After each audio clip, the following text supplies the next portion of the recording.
προγραμματιστές αποφάσισαν να φτιάξουν ένα βίντεο παιχνίδι, το οποίο αυτό το βίντεο παιχνίδι θα είναι κατά της θανατικής ποινής από κάποιους Έλληνες προγραμματιστές. Είναι ένα θέμα το οποίο θα το δούμε σε λίγο, αλλά πριν πάμε εκεί να δούμε ένα άλλο θέμα το οποίο είναι σε σχέση με την Ακαδημία.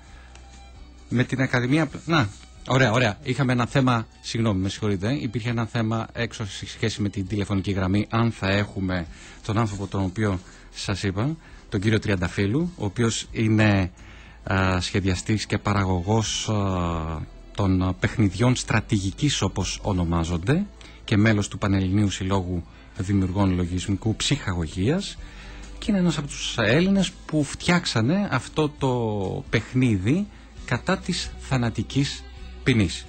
Τον κύριο Τριανταφύλου τον έχουμε στο τηλεφωνική μας γραμμή. Καλή σας μέρα. Καλή σας μέρα, κύριε Τριανταφύλου. Καλημέρα. Πείτε μας πώς αποφασίσατε να κάνετε αυτό το βίντεο παιχνίδι.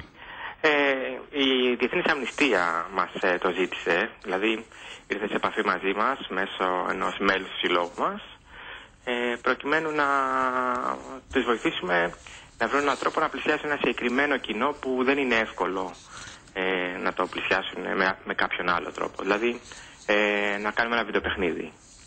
Τι ακριβώς κάνουμε με αυτό το βίντεο παιχνίδι? Μπορεί να μπει λοιπόν οποιοδήποτε από οπουδήποτε στον κόσμο, δηλαδή είναι ένα κάτι παιχνίδι το οποίο το κατεβάζουμε στον υπολογιστή μας? Ναι, και τι σκοπό έχει? Μπορεί να παιχτεί είτε στο browser, στον υπολογιστή, είτε μέσω Facebook. Δηλαδή μπορεί κάποιος με το λογαριασμό του στο Facebook να μπει και να το παίξει μέσα στο Facebook, γιατί πια έχει πολύ κόσμο εκεί. Ο σκοπός του παιχνιδιού είναι ένα serious game, δηλαδή δεν είναι ο σκοπός του να ψυχαγωγήσει, ο σκοπός του είναι να ενημερώσει και να προβληματίσει ίσως. Να ευαισθητοποιήσει κυρίως, γιατί είναι ένα θέμα που έχει πολύ πόνο, πάνω απ' όλα η θανατική καταδίκη. Οπότε αυτός είναι ο σκοπός. Τώρα ο παίχτης, μπαίνοντας στο παιχνίδι, παίρνει το ρόλο ενός ειδικού ακτιβιστή της Διεθνής Αμνηστίας και πρέπει να κάνει όλα αυτά που θα έκανε και στην πραγματική ζωή. Δηλαδή, καταρχήν πρέπει να ανοίξει γραφεία στη χώρα που θέλει να καταργηθεί η θανατική ποινή.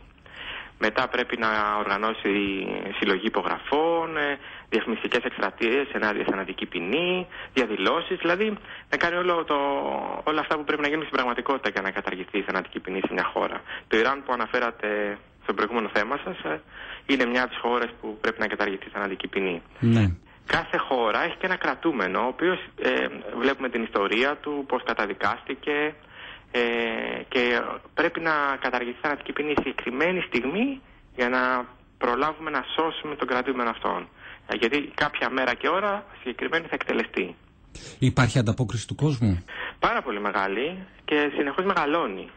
Και χαιρόμαστε πάρα πολύ. Δηλαδή θεωρούμε ότι είναι 100% πετυχημένο το παιχνίδι από την ανταπόκριση του κόσμου, και μάλιστα μόλις το υιοθέτησε και το γαλλικό τμήμα της Διεθνής Αμνηστίας. Και έτσι περιμένουμε ακόμα περισσότερο κόσμο.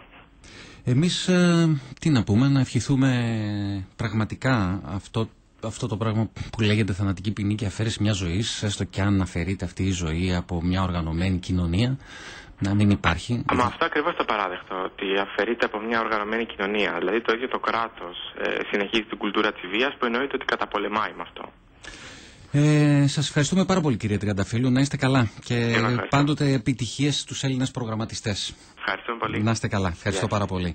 Εμείς εδώ να πούμε βεβαίως ότι 58 χώρες διατηρούν στην νομοθεσία τους την εφαρμογή της θανατικής ποινής. 92 χώρες την έχουν καταργήσει.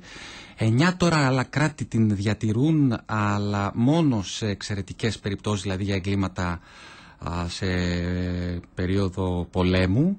Και εάν νομίζετε ότι εμείς στην Ελλάδα είμαστε η χώρα που είναι πολύ μακριά που έχει καταργηθεί η θανατική ποινή, να σας πω ότι ο τελευταίος Έλληνας που εκτελέστηκε ήταν το 1972, και μάλιστα ότι πολύ πρόσφατα καταργήσαμε με νόμο το 1994 τη θανατική ποινή και συνταγματικά μόλις το 2001.